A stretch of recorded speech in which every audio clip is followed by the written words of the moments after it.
माननीय सदस्यगण, item number 1 Shrimati Nirmala Sitharaman वित्त मंत्री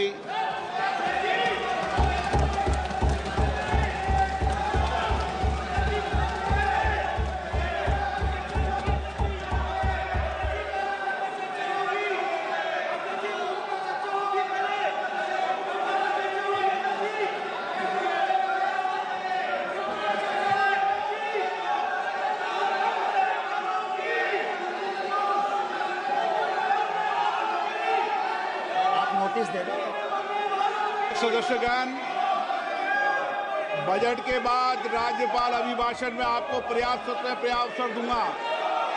मेरा आपसे निवेदन है, नहीं माननीय अखिलेश जी, आपने संसद की मर्यादा को आप बना के रखें। कभी बजट भाषण के अंदर इस तरीके का नहीं हुआ, ये उचित नहीं है, ये उचित नहीं है। अखिलेश जी प्लीज, मैं आपको मौका दूंगा राज्यपाल अभिभाषण पे, प्लीज। नो, ये तरीका ठीक नहीं है। नो,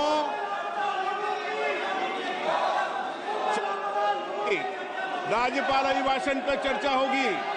नो तरीका। Honorable Speaker, I present the budget for 25-26.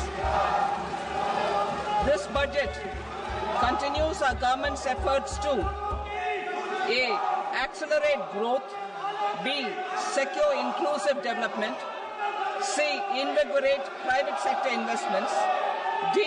Uplift household sentiments, and E. Enhance spending power of India's rising middle class. Together, we embark on a journey to unlock our nation's tremendous prosperity and global positioning under the leadership of Honorable Prime Minister Shri Narendra Modi. As we complete the first quarter of the 21st century, continuing geopolitical headwinds suggest lower global economic growth over the medium term. However, our aspiration for a Vikasit Bharat inspires us, and the transformative work we have done during our government's first 2 terms guides us to march forward resolutely. Our economy is the fastest growing among all major economies. Our development track record for the past 10 years and structural reforms have drawn global attention. Confidence in India's capability and potential has only grown in this period. We see the next 5 years as a unique opportunity to realize Sabka Vikas, stimulating balanced growth of all regions.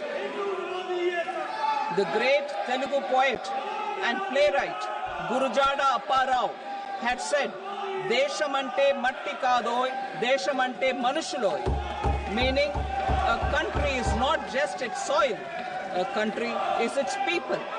In line with this, for us, Vikasit Bharat encompasses zero poverty, 100% quality good school education, access to high quality, affordable and comprehensive health care, 100% skilled labor with meaningful employment, 70% women in economic activities, and farmers making our country the food basket of the world. In this budget, the proposed development measures span 10 broad areas, focusing on Garib, youth, Annadata, and Nari, spurring agricultural growth and productivity, building rural prosperity and resilience, taking everyone together on an inclusive growth path, boosting manufacturing and furthering Make in India, supporting MSMEs, enabling employment-led development, investing in people, economy and innovation, securing energy supplies, promoting exports and nurturing innovation. For this journey of development, our 4 powerful engines are agriculture, MSME, investments and exports. The fuel, our reforms, our guiding spirit, inclusivity, and the destination, Vikasit Bharat. This budget aims to initiate transformative reforms across 6 domains. During the first 5 years, these will augment our growth potential and global competitiveness. The domains are taxation, power sector, urban development, mining, financial sector, and regulatory reforms. Agriculture as the first engine. Now I move to specific proposals, beginning with agriculture as the first engine.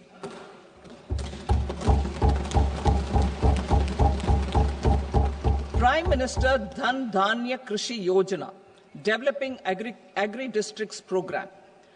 Motivated by the success of the aspirational district program, our government will undertake a Prime Minister Dhan Dhanya Krishi Yojana in partnership with states. Through the convergence of existing schemes and specialized measures, the program will cover 100 districts with low productivity, moderate crop intensity, and below average credit parameters. It aims to 1. Enhance agricultural productivity, 2. Adopt crop diversification and sustainable agricultural practices, 3. Augment post-harvest storage at the panchayat and block level, 4. Improve irrigation facilities, and 5. Facilitate availability of long-term and short-term credit. This program is likely to help 1.7 crore farmers. Building rural prosperity and resilience. A comprehensive multi-sectoral rural prosperity and resilience program will be launched in partnership with the states. This will address underemployment in agriculture through skilling, investment, technology, and invigorating the rural economy. The goal is to generate ample opportunities in rural areas so that migration is an option but not a necessity.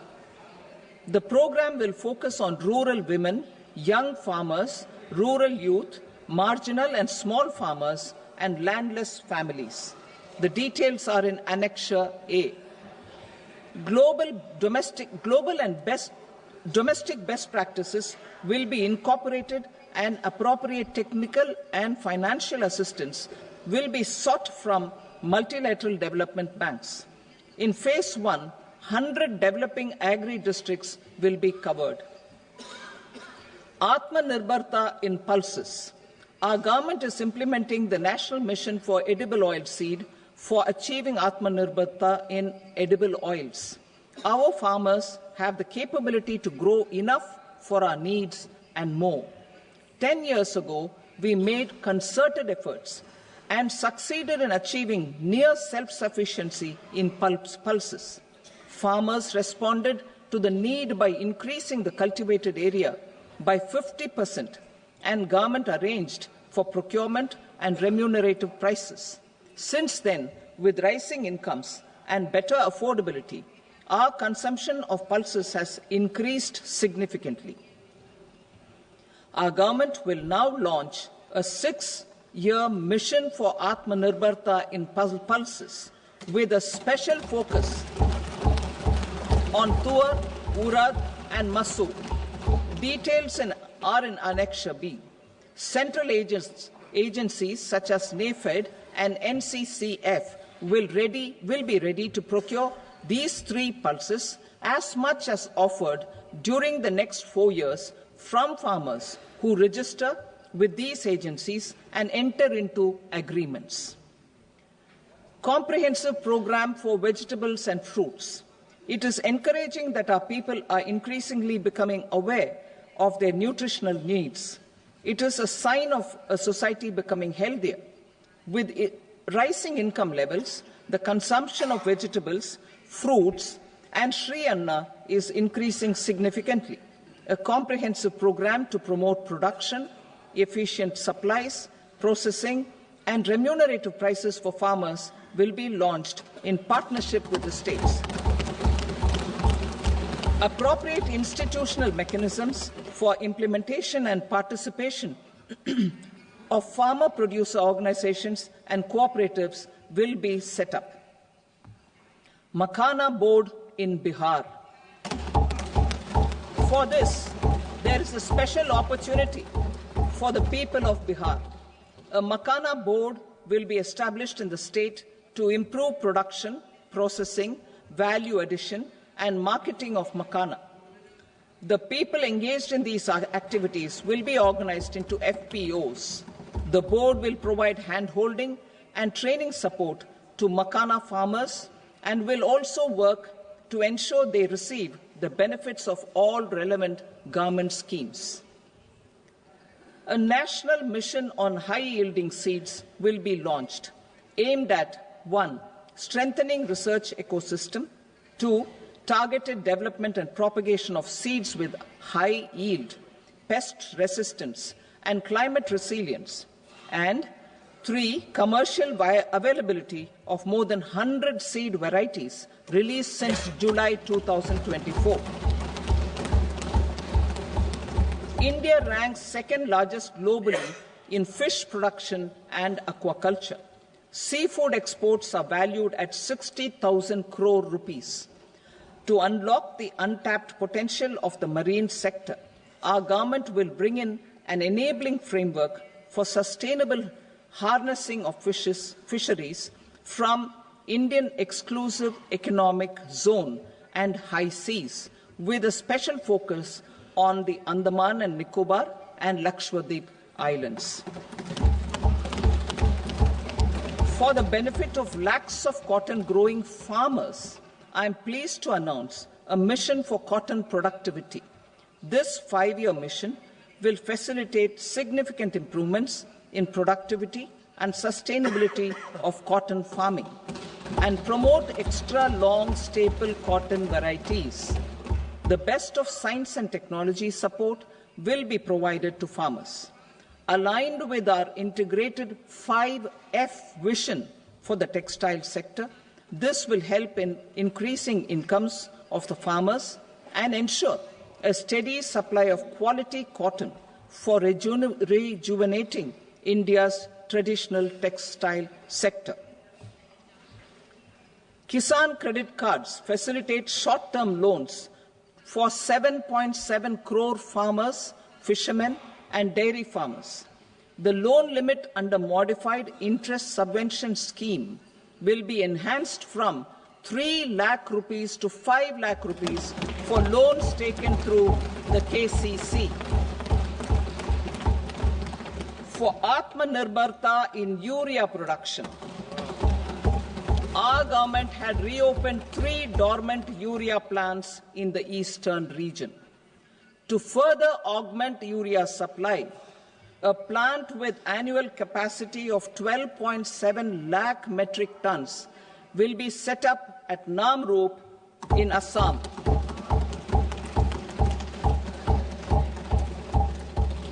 India Post, with 1.5 lakh rural post offices, complemented by the India Post Payment Bank and a vast network of 2.4 lakh Dak Sevaks, will be repositioned to act as a catalyst for the rural economy.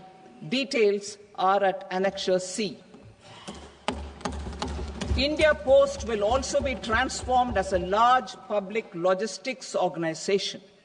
This will meet the rising needs of Vishwakarmas, new entrepreneurs, women, self-help groups, MSMEs, and the large business organizations. Our government will provide support to NCDC for its lending operations for the cooperative sector. MSMEs as the second engine. Now I move to MSMEs as the second engine, which encompasses manufacturing and services with a focus on MSMEs numbering 5.7 crores. Currently, over 1 crore registered MSMEs, employing 7.5 crore people, and generating 36% of our manufacturing, have come together to position India as a global manufacturing hub. with their quality products. These MSMEs are responsible for 45% of our exports. To help them achieve higher efficiencies of scale, technological upgradation, and better access to capital, the investment and turnover limits for classification of all MSMEs will be enhanced to 2.5 and 2 times respectively. This will give them the confidence to grow and generate employment for our youth. The details are given in Annexure D. To improve access to credit, the credit guarantee cover will be enhanced. First, for micro and small enterprises from 5 crore to 10 crore rupees, leading to additional credit of 1.5 lakh crores in the next 5 years. Second, for startups from 10 crore rupees to 20 crore rupees, with the guarantee fee being moderated to 1% for loans in 27 focus sectors which are important for Atmanirbhar Bharat. And for well-run exporter MSMEs, for term loans up to 20 crore rupees. Also for the micro enterprises, we will introduce customized credit cards with a 5 lakh rupee limit for micro enterprises registered on Udyam portal. In the first year, 10 lakh such cards will be issued. Fund of funds for startups. The Alternate Investment Fund, AIFs, for startups have received commitments of more than 91,000 crores rupees.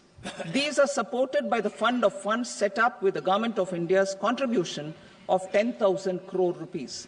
Now, a new fund of funds with expanded scope and a fresh contribution of another 10,000 crore rupees will be set up. A new scheme will be launched for 5 lakh women, scheduled castes and scheduled tribes, first-time entrepreneurs.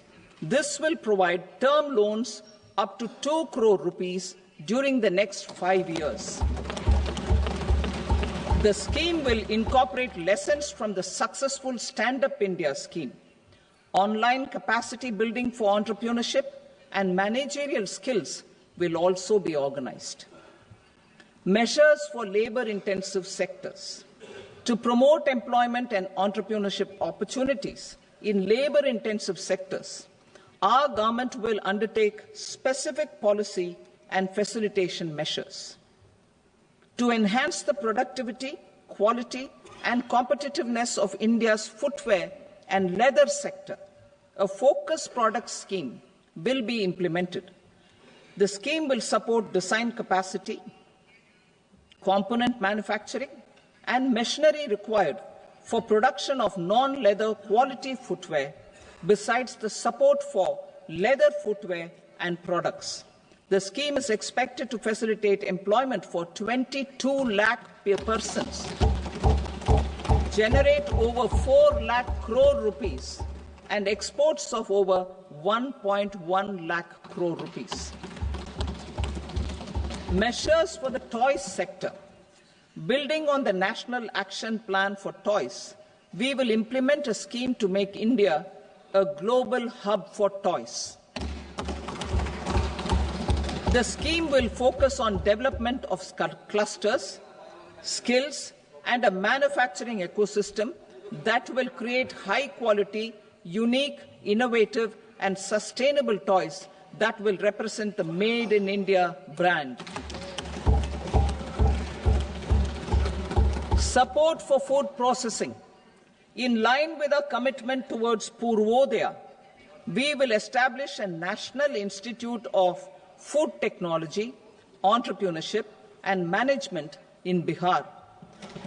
The institute will provide a strong fillip to food processing activities in the entire eastern region. This will result in 1. Enhanced income for the farmers through value addition to their produce, and 2, skilling entrepreneurship and employment opportunities for the youth. Manufacturing mission, furthering Make in India. Our government will set up a national manufacturing mission covering small, medium and large industries for furthering Make in India by providing policy support, execution roadmaps, governance and monitoring framework for central ministries and states. Details are in Annexure E. Given our commitment to climate-friendly development, the mission will also support clean tech manufacturing. This will aim to improve domestic value addition and build our ecosystem for solar PV cells, EV batteries, motors and controllers, electrolyzers, wind turbines, very high voltage transmission equipment and grid-scale batteries. Investment as the third engine. Now I move to investment as the third engine, which encompasses investing in people, investing in the economy, and investing in innovation. Investing in people. Saksham Anganwadi and Poshan 2.0. Saksham Anganwadi and Poshan 2.0 program provides nutritional support to more than 8 crore children, 1 crore pregnant women and lactating mothers all over the country, and about 20 lakh adolescent girls in aspirational districts and the Northeast region. The cost norms for these nutritional support will be enhanced appropriately. Atal Tinkering Labs. 50,000 Atal Tinkering Labs will be set up in government schools in the next 5 years to cultivate the spirit of curiosity and innovation and foster a scientific temper among young minds. Broadband connectivity to government secondary schools and PHCs. Broadband connectivity will be provided to all government secondary schools and primary health centers in rural areas under the BharatNet project. Bharatiya Bhasha Pustak Scheme. We propose to implement a Bharatiya Bhasha Pustak scheme to provide digital form Indian language books for schools and for higher education. This aims to help students understand their subjects better and in their language. National Centers of Excellence for Skilling. Building on the initiative announced in the July 24 budget, 5 national centers of excellence for skilling will be set up with global expertise and partnerships to equip our youth with the skills required for Make for India, Make for the World manufacturing. The partnership will cover curriculum design, training of trainers, and a skills certification framework and periodic reviews. Expansion of capacity in IITs. Total number of students in 23 IITs has increased 100% from 65,000 to 1.35 lakh in the past 10 years.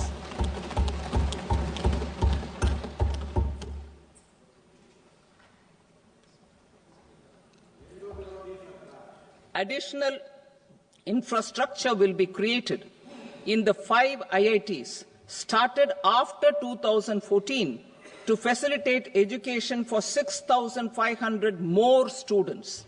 Hostel and other infrastructure capacity at IIT Patna will also be expanded.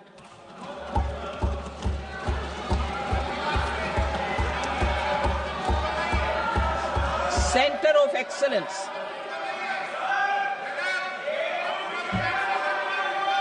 Center of Excellence in AI for Education. I had announced 3 centers of excellence in artificial intelligence for agriculture, health, and sustainable cities in 2023.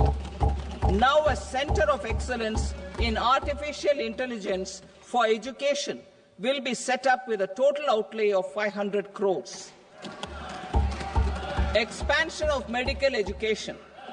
Our government has added almost 1.1 lakh undergraduate and postgraduate medical education seats in 10 years, an increase of 130%. In the next year, 10,000 additional seats will be added in medical colleges and hospitals towards the goal of adding 75,000 seats in the next 5 years.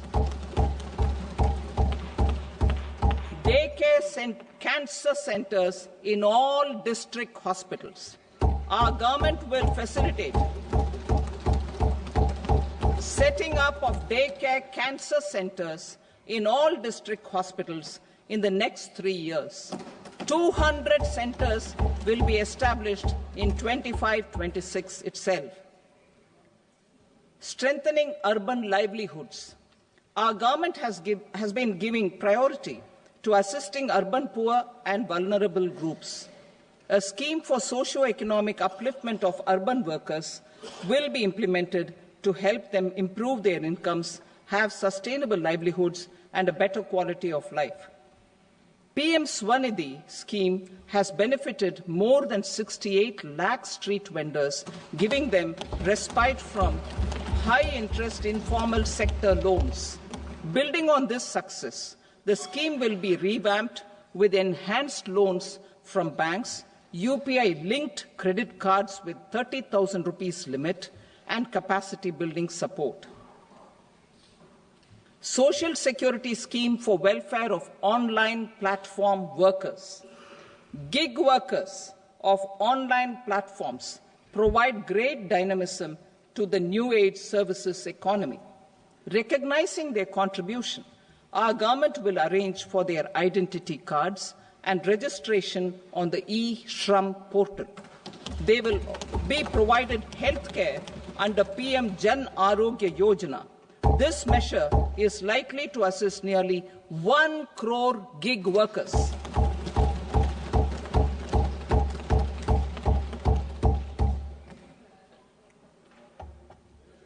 Investing in the economy.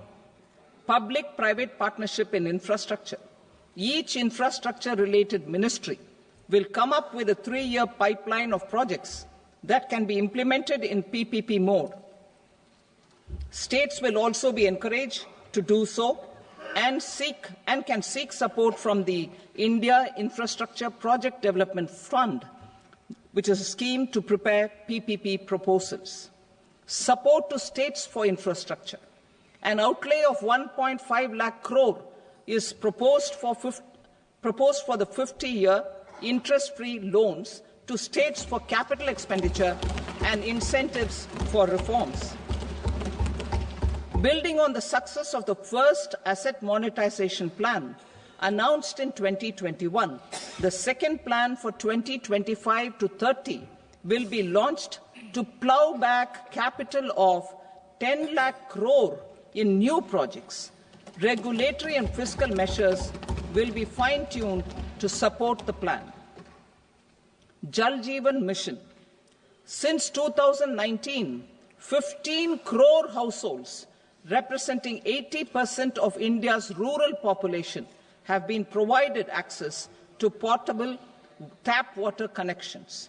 To achieve 100% coverage, I am pleased to announce the extension of this mission until 2028 with an enhanced total outlay. The mission's focus will be on the quality of infrastructure and O&M of rural piped water supply schemes through Jan Bhagidari. A separate MOU or separate MOUs will be signed with the states and union territories to ensure sustainability and citizen-centric water services delivery. Urban sector reforms. Building on the July budget proposals, urban sector reforms related to governance, municipal services, urban land and planning will be incentivized. Urban Challenge Fund. The government will set up an Urban Challenge Fund of 1 lakh crore rupees to implement the proposals for cities as growth hubs. creative redevelopment of cities, and for water and sanitation purposes announced in the July budget.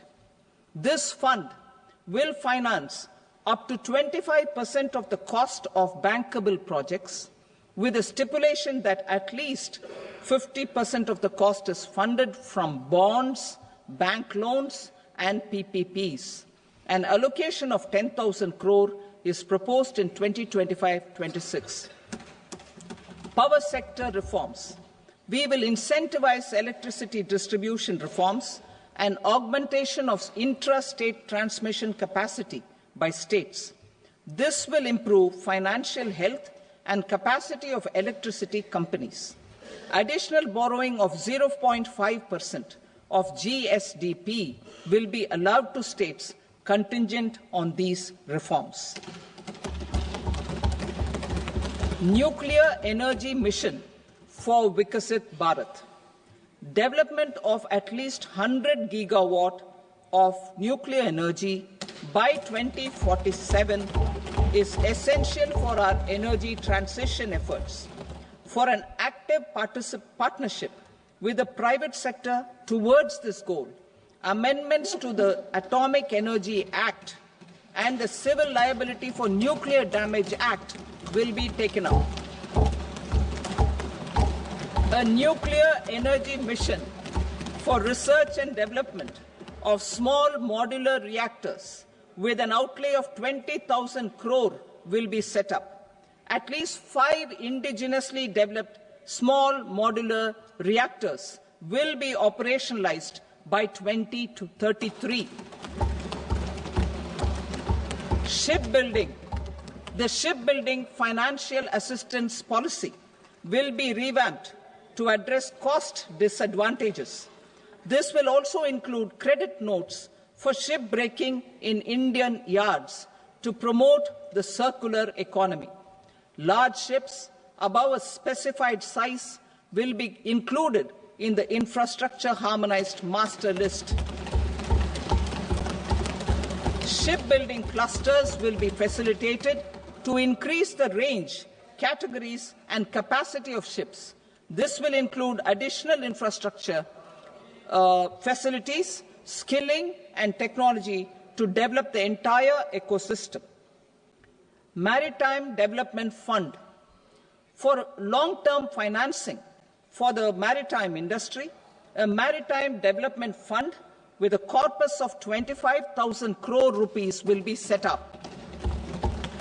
This will be for distributed support and promoting competition. This will have up to 49% contribution by the government, and the balance will be mobilized from ports and from private sector. UDAN regional connectivity schemes. UDAN has enabled 1.5 crore middle-class people to meet their aspirations for speedier travel. The scheme has connected 88 airports, and operationalized 619 routes.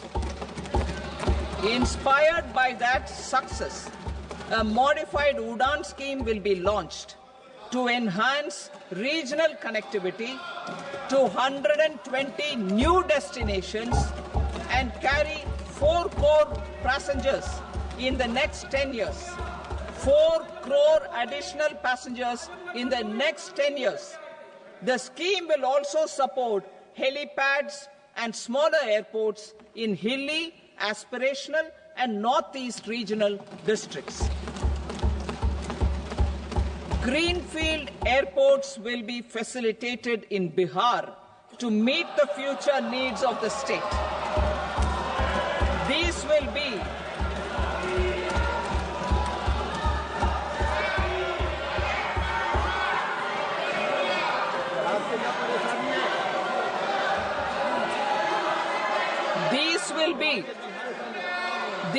be in addition to the expansion of the capacity of Patna Airport and a brownfield airport in Beta. Western Kosi Canal project in Mithilanchal.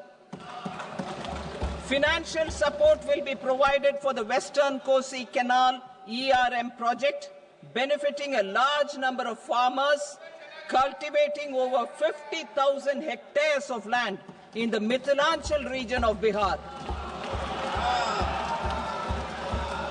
Mining sector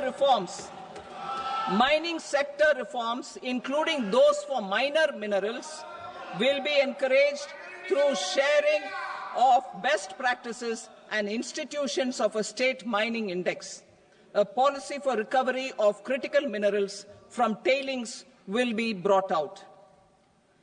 Under the special window for affordable and mid-income housing, SWAMI, 50,000 dwelling units in stressed housing projects have been completed and keys handed over to home buyers. Another 40,000 units will be completed in 2025, further helping middle-class families who were paying EMIs on loans taken for apartments while also paying rent for their current dwellings.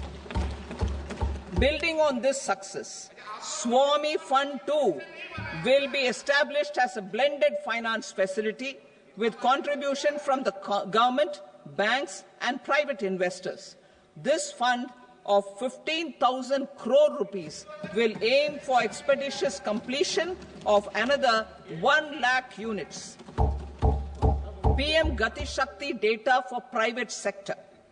For furthering PPPs and assisting the private sector in project planning, access to relevant data and maps from the PM Gati Shakti portal will be provided.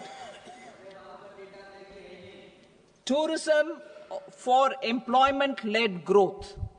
Top 50 tourist destination sites in the country will be developed in partnership with states through a challenge mode. Land for building key infrastructure will have to be provided by the states. Hotels in these destinations will be included in the infrastructure harmonized list. The following measures will be taken for facilitating employment-led growth: organizing intensive skill development programs for our youth, including in institutes of hospitality management, providing mudra loans for homestays, improving ease of travel and connectivity to tourist destinations, providing performance-linked incentives to states for effective destination management, including tourist amenities, cleanliness, and marketing efforts, and introducing streamlined e-visa facilities along with visa fee waivers for certain tourist groups. Continuing with the emphasis on places of spiritual and religious significance, in the July budget, there will be a special focus on destinations related to the life and times of Lord Buddha. Medical tourism and heal in India.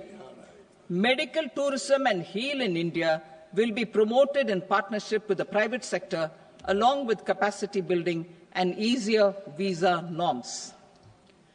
Investing in innovation. To implement private sector-driven research, development and innovation initiatives announced in the July budget, I am now allocating 20,000 crore rupees for this purpose. A deep tech fund of funds will also be explored to catalyze the next generation startups as a part of this initiative. In the next 5 years, under the PM Research Fellowship Scheme, we will provide 10,000 fellowships for technological research in IITs and IISc with enhanced financial support. The second gene bank with 10 lakh germplasm lines will be set up for future food and nutritional security. This will provide conservation support to both public and private sectors for genetic resources. We will start a national geospatial mission to develop foundational geospatial infrastructure and data. Using PM Gati Shakti, this mission will facilitate modernization of land records, urban planning, and design of infrastructure projects. A Gyan Bharatam mission for survey, documentation, and conservation of our manuscript heritage with academic institutions, museums, libraries, and private collectors will be undertaken to cover more than 1 crore manuscripts. We will set up a national digital repository of Indian knowledge systems for knowledge sharing. Now I move to exports as the fourth engine.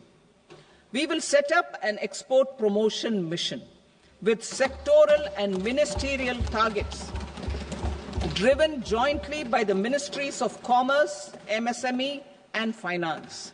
It will facilitate easy access to export credit, cross-border factoring support, support to MSMEs to tackle non-tariff measures in overseas markets. A digital public infrastructure, Bharat Trade Net, for international trade will be set up as a unified platform for trade documentation and financing solutions. This will complement the Unified Logistics Interface platform. The BTN will be aligned with international practices. Support will be provided to develop domestic manufacturing capacities for our economy's integration with global supply chains. Sectors will be identified based on objective criteria. Facilitation groups with participation of senior officers and industry representatives will be formed for select products and supply chains. Through this, there are huge opportunities related to Industry 4.0, which needs high skills and talent. Our youth have both. Our government will support the domestic electronic equipment industry to leverage this opportunity for the benefit of our youth. A national framework will be formulated as guidance to states for promoting global capability centers in emerging Tier 2 cities. This will suggest measures for enhancing availability of talent and infrastructure, building bylaw reforms, and mechanisms for collaboration with industry. Our government will facilitate upgradation of infrastructure and warehousing for air cargo, including high-value perishable horticultural produce. Cargo screening and customs protocol will be streamlined and made user-friendly. Reforms as the fuel. Over the past 10 years, our government has implemented several reforms for convenience of taxpayers, such as faceless assessment, 2, taxpayer charter, 3, faster returns, 4, almost 99% returns being on self-assessment, and 5, Vivad Se Vishwas scheme.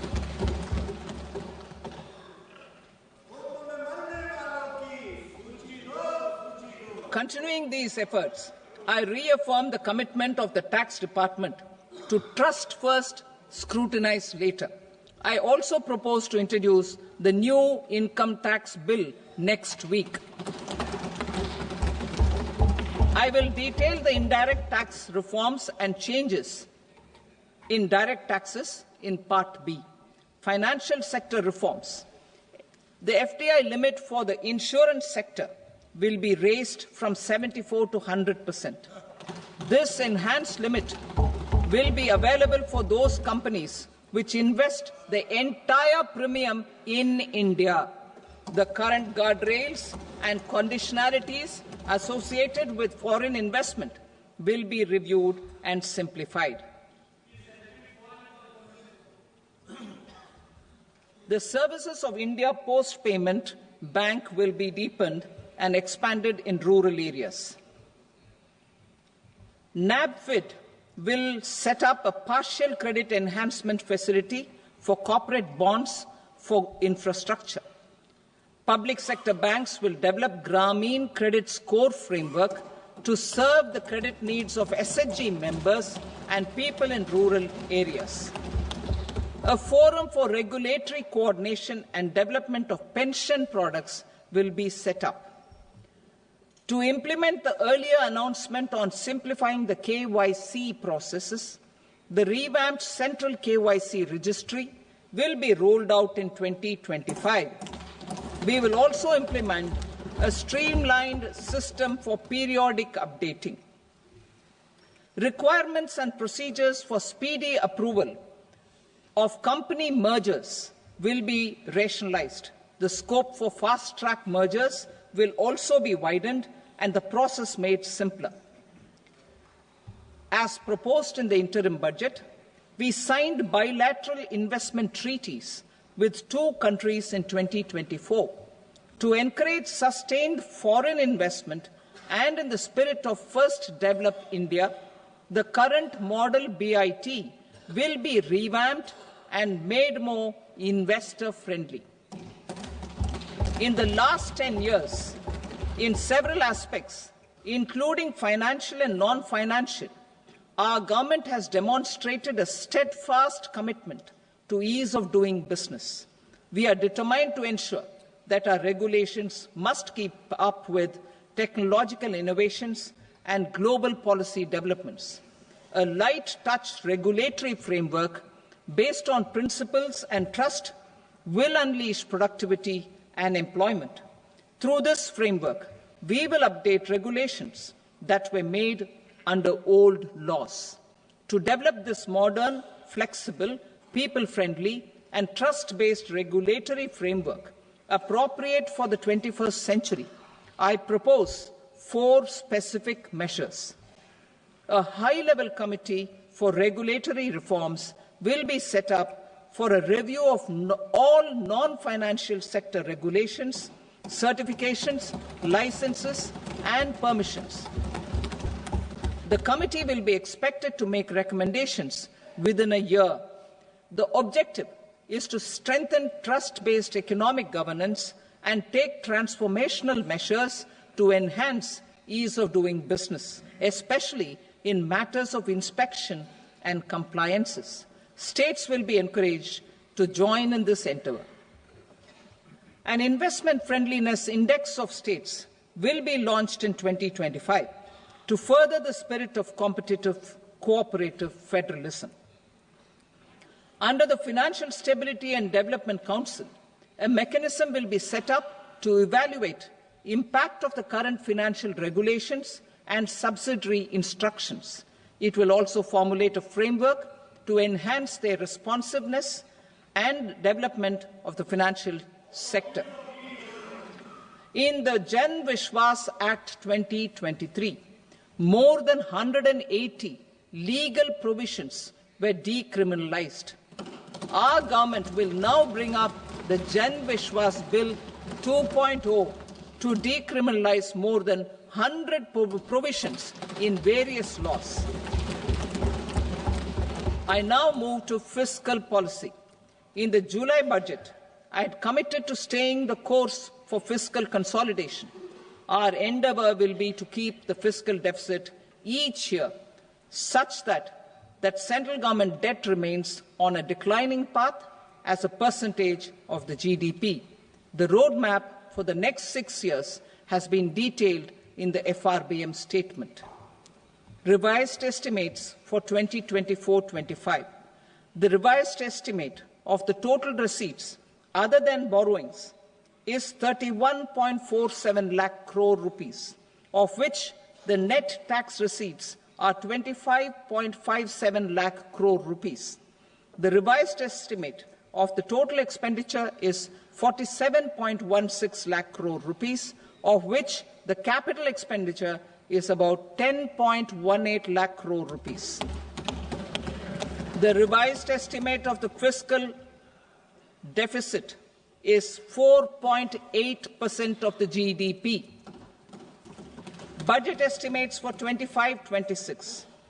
Coming to 25-26, the total receipts other than borrowings and total expenditure are estimated at 34.96 lakh crore rupees and 50.65 lakh crore rupees respectively. The net tax receipts are estimated at 8.37 lakh crore rupees. The fiscal deficit is estimated to be 4.4% of GDP. To finance the fiscal deficit, the net market borrowings from dated securities are estimated at 11.54 lakh crore. The balance financing is expected to come from small savings and other sources. The gross market borrowings are estimated at 14.82 lakh crore rupees. I will now move to Part B. Indirect taxes. My proposals relating to customs aim to rationalize tariff structure and address duty inversion.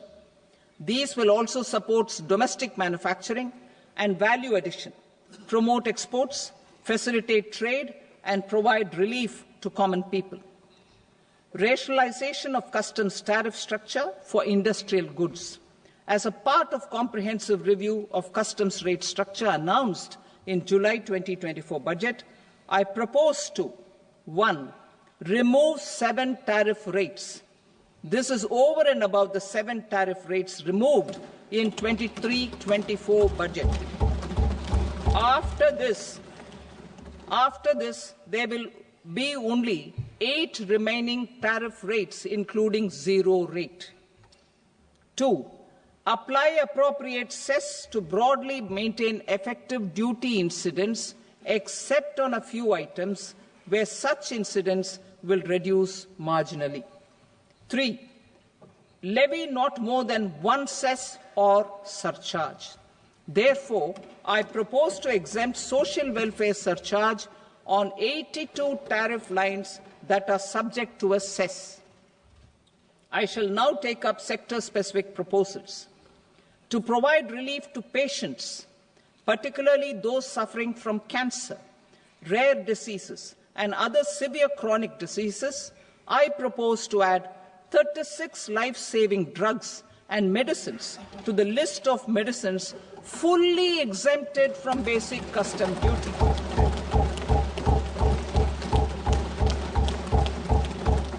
I also propose to add 6 life-saving medicines to the list attracting concessional custom duty of 5%. Full exemption and concessional duty will also respectively apply on the bulk drugs for manufacture of the above. Specified drugs and medicines under patient assistance programs run by the pharmaceutical companies are fully exempt from BCD, provided the medicines are supplied free of cost to the patients. I propose to add 37 more medicines along with 13 new patient assistance programs. Support to domestic manufacturing and value addition. Critical minerals. In the July 2024 budget, I had fully exempted BCD on 25 critical minerals that are not domestically available. I had also reduced BCD of 2 other such minerals to provide a major fillip to their processing, especially by MSMEs. Now, I propose to fully exempt cobalt powder and waste, the scrap of lithium-ion battery, lead, zinc, and 12 more critical minerals. This will help secure their availability for manufacturing in India and promote more jobs for our youth. To promote domestic production of technical textile products such as agro-textiles, medical textiles, and geotextiles at competitive prices, I propose to add 2 more types of shuttle-less looms to the list of fully exempted textile machinery. I also propose to revise the BCD rate on knitted fabrics covered by 9 tariff lines from 10 or 20 to 20% or 115 rupees per kg, whichever is higher. Electronic goods. In line with our Make in India policy and to rectify inverted duty structure, I propose to increase the BCD on interactive flat panel display from 10% to 20% and reduce the BCD to 5% on open cell and other components. In 23-24 budget, for the manufacture of open cells of LCD, LED TVs, I had reduced the BCD on parts of open cells from 5% to 2.5%. To further boost the manufacture of such open cells, the BCD on these parts will now stand exempted. Lithium-ion battery. To the list of exempted capital goods, I propose to add 35 additional capital goods for EV battery manufacturing and 28 additional capital goods for mobile phone battery manufacturing. This will boost domestic manufacture of lithium-ion batteries, both for mobile phones and for electric vehicles. Shipping sector. Considering that shipbuilding has a long gestation period, I propose to continue the exemption of BCD on raw materials, components, consumables, or parts for the manufacture of ships for another 10 years.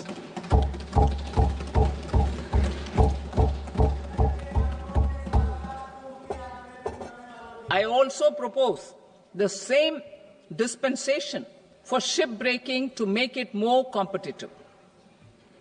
Telecommunication. To prevent classification disputes, I propose to reduce the BCD from 20% to 10% on carrier-grade Ethernet switches to make it at par with non-carrier-grade Ethernet switches. Export promotion. To facilitate exports of handicrafts, I propose to extend the time period for export from 6 months to 1 year, further extendable by another 3 months if required. I also propose to add 9 items to the list of duty-free inputs. Leather sector. I propose to fully exempt BCD on wet blue leather to facilitate imports for domestic value addition and employment. I also propose to exempt crust leather from 20% export duty to facilitate exports by small tanners. Marine products. To enhance India's competitiveness in the global seafood market, I propose to reduce BCD from 30% to 5% on frozen fish paste, surimi, for manufacture and export of its analog products. I also propose to reduce BCD from 15% to 5% on fish hydrolysates for manufacture of fish and shrimp feed. In July 2024 budget, to promote development of domestic MROs for aircraft and ships, I had extended the time limit for export of foreign origin goods that were imported for repairs from 6 months to 1 year and further extendable by 1 year. I now propose to extend the same dispensation for railway goods. Time limit for provisional assessment. Presently, the Customs Act 1962 does not provide any time limit to finalize provisional assessments, leading to uncertainty and cost to trade. As a measure of promoting ease of doing business, I propose to fix a time limit of 2 years, extendable by a year, for finalizing the provisional assessment. I propose to introduce a new provision that will enable importers or exporters, after clearance of goods, to voluntarily declare material facts and pay duty with interest but without penalty. This will incentivize voluntary compliance. However, this will not apply in cases where department has already initiated audit or investigation proceedings. For industry to better plan their imports, I propose to extend the time limit for the end use of imported inputs in the relevant rules from 6 months to 1 year. This will provide operational flexibility in view of cost and uncertainty of supply. Further, such importers will now have to file only quarterly statements instead of a monthly statement.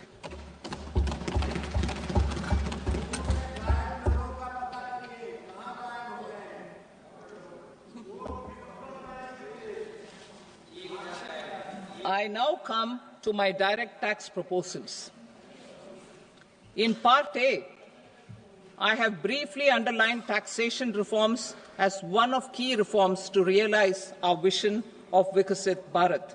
In respect of criminal law, our government had earlier ushered in Bharatiya Nyaya Sanhita, replacing Bharatiya Danda Sanhita. I am happy to inform this august House and the country that for new income tax bill will carry forward the same spirit of Nyaya in its drafting as well. The new bill will be clear and direct in text, with close to half of the present law in terms of both chapters and words. It will be simple to understand for taxpayers and tax administrators, leading to tax certainty and reduced litigation. Reforms, however, are not a destination. They are means to achieve good governance for our people and economy. Providing good governance primarily involves being responsive. The Thirukkural captures this in verse 542, which reads, "Vaanokki vaazhum ulagallam, mannavan kol nokki vaazhum kudi," meaning, just as the living beings live expecting rains, citizens live expecting good governance. Our government is committed to keeping an ear to the ground and a finger on the pulse and responding while balancing our national building efforts.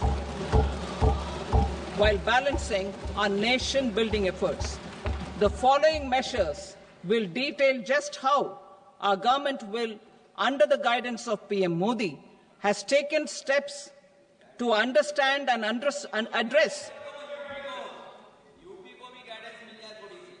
I repeat that sentence, sir. The following measures will detail just how our government, under the guidance of PM Modi, has taken steps to understand and address the needs voiced by our citizens. My tax proposals are guided by this spirit. The objectives of my proposals are as follows. Personal income tax reforms with special focus on middle class. Rationalization of TDS and TCS for easing difficulties. Encouraging voluntary compliance. Reducing compliance burden. Ease of doing business, employment and investment. I will come to my proposal on personal income tax towards the end. TDS and TCS, rationalization for easing difficulties. I propose to rationalize tax deduction at source, TDS, by reducing the number of rates and thresholds above which TDS is deducted. Further, threshold amounts for tax deduction will be increased for better clarity and uniformity. The limit for tax deduction on interest for senior citizens is being doubled from the present 50,000 rupees to 1 lakh rupees. Similarly, the annual limit of 2.40 lakh rupees for TDS on rent is being increased to 6 lakh rupees. This will reduce the number of transactions liable to TDS, thus benefiting small taxpayers receiving small payments. The threshold to collect tax at source, the TCS, on remittances under RBI's liberalized remittance scheme, the LRS, is proposed to be increased from 7 lakh to 10 lakhs. I also propose to remove TCS on remittances for education purposes, where such remittances is out of a loan taken from a specified financial institution.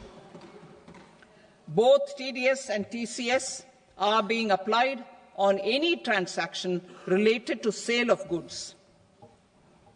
To prevent such compliance difficulties, I propose to omit the TCS. I also propose that the provisions of the higher TDS deduction will now apply only in non-PAN cases. In July 2024, the delay for payment of TDS up to the due date of filing statement was decriminalized. I propose to provide the same relaxation to TCS provisions as well. The government under the leadership of Prime Minister Modi believes in Sabka Saath, Sabka Vikas, Sabka Vishwas and Sabka Prayas.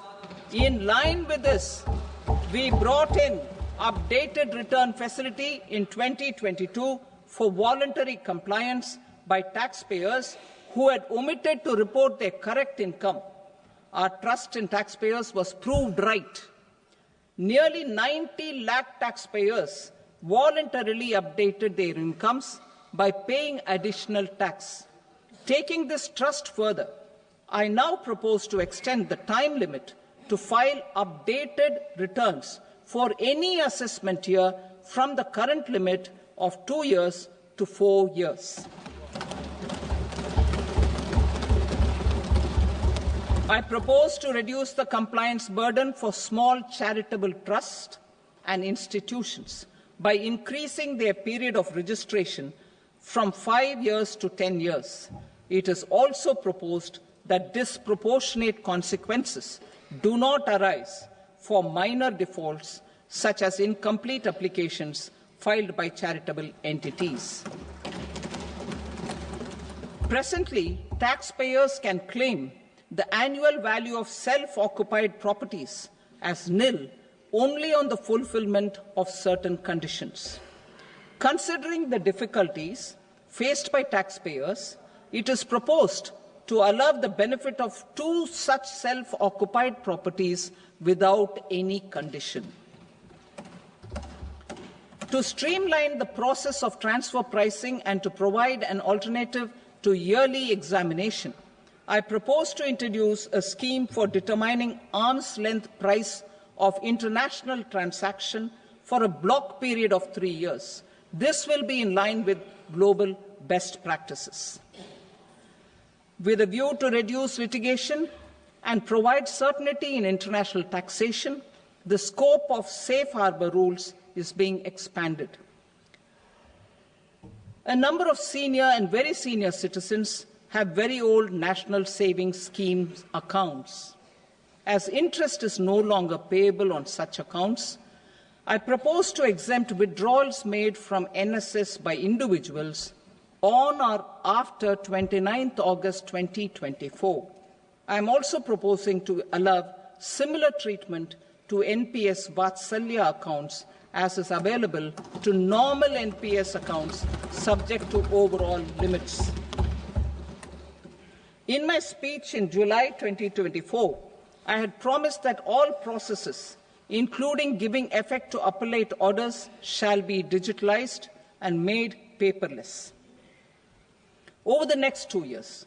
So I'm happy to announce that digitalization is being made operational now.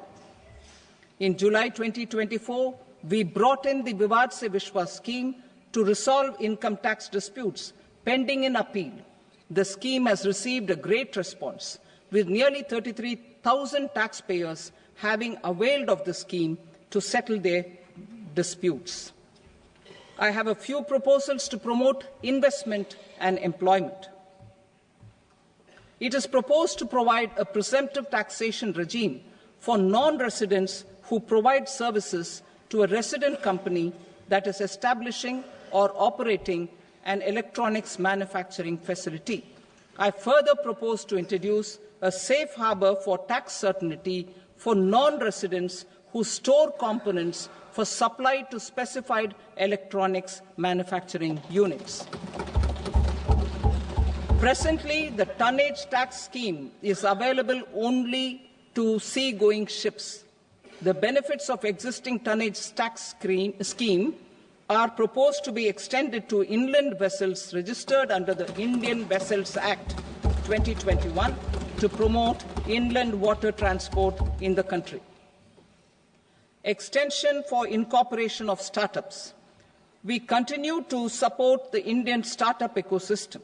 I propose to extend the period of incorporation by 5 years to allow the benefit available to startups which are incorporated before 1/4/2030.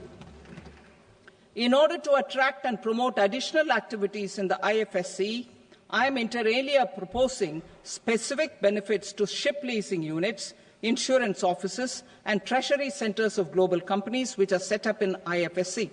Further, to claim benefits, the cut-off date for commencement in IFSC has also been extended by 5 years to 31/3/2030. Category 1 and Category 2 AIFs are undertaking investments in infrastructure and other such sectors. I propose to provide certainty of taxation to these entities on the gains from securities, to promote funding from sovereign wealth funds and pension funds to the infrastructure sector. I propose to extend the date of making an investment by 5 more years up to 31st March 2030.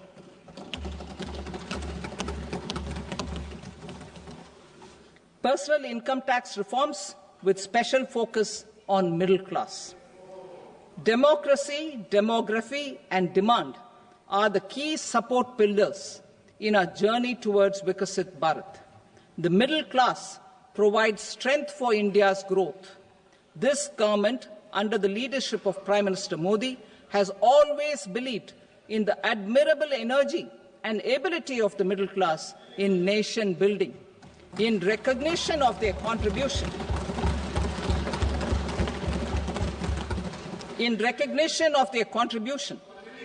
we have periodically reduced their tax burden. Right after 2014, the nil tax slab was raised to 2.5 lakhs of rupees, which was further raised to 5 lakh rupees in 2019 and to 7 lakh rupees in 2023. This is reflective of our government's trust on the middle-class taxpayers. I am now happy to announce that there will be no income tax payable up to income of 12 lakh rupees.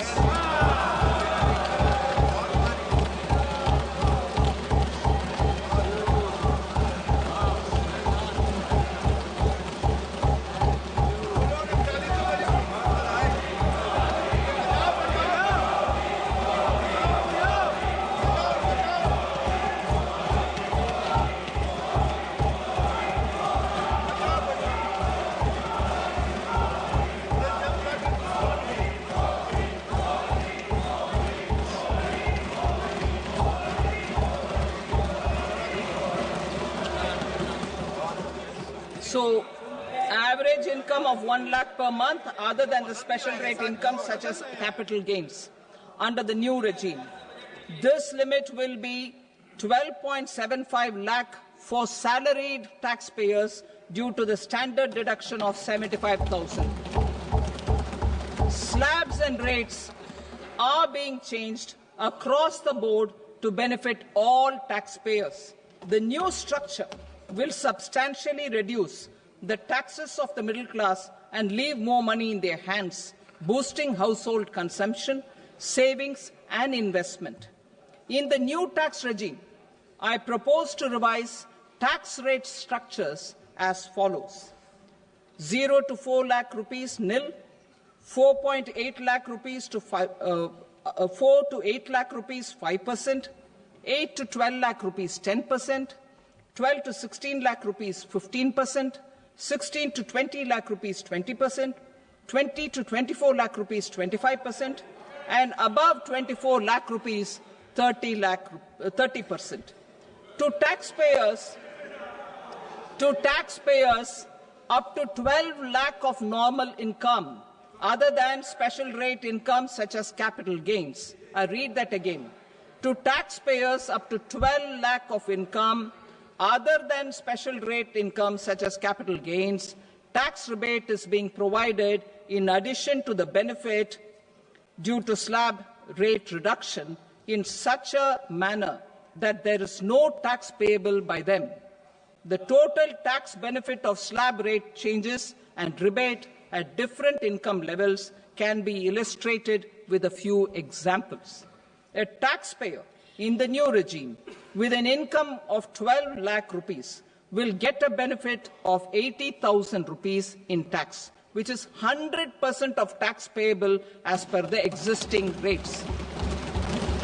A person having income A person having income of 18 lakh rupees will get a benefit of 70,000 rupees in tax. That is 30% of tax payable as per existing rates.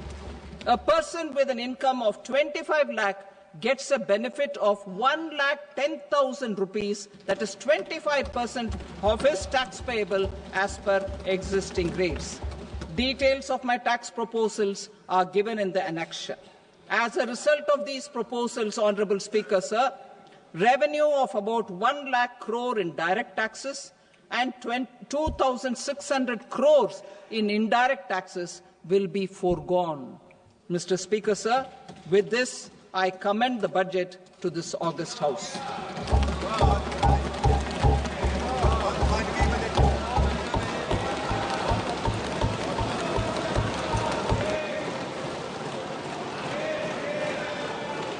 Item number 2, Srimati Nirmala Sitharaman. Sir, with your permission, I rise to lay on the table the following statements under Section 3(1) of the Fiscal Responsibility and Budget Management Act 2003. Medium-term fiscal policy cum fiscal policy strategy statement and macroeconomic framework statement.